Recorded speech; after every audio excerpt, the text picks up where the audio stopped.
बाबू सोना करो याद दिल के कोना कोना। एहो बाबू सोना करो याद दिल के कोना कोना। एहो बाबू सोना बाबू सोना बाबू सोना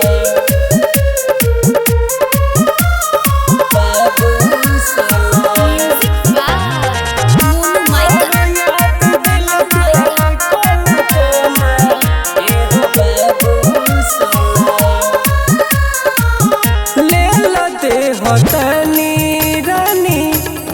खबर में रोज हो आई लव यू बोल के जानू करी प्रपोज हो करी प्रपोज हो।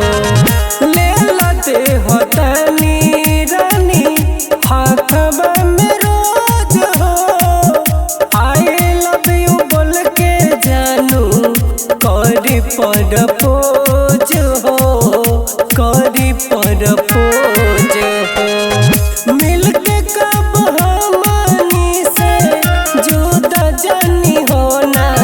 एहो बाबू सोना एहो बाबू सोना करो याद दिल के कोना कोना। एहो बाबू सोना करो याद दिल के कोना कोना। एहो बाबू सोना बाबू सोना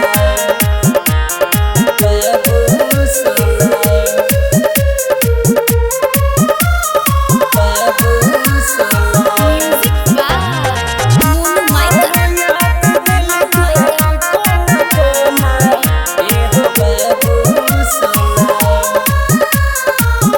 आई बुझती जिंदगी में आ जाई बहार हो सुख दुख मिलके सब रहब न लाचार हो रहब न लाचार हो।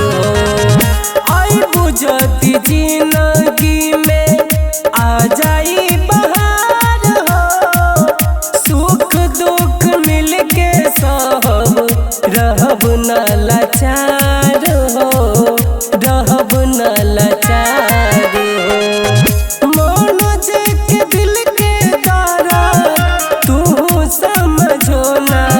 एहो बाबू सोना एहो बाबू सोना करो याद दिल के कोना कोना। एहो बाबू सोना करो याद दिल के कोना कोना। एहो बाबू सोना ए बाबू आई लव यू।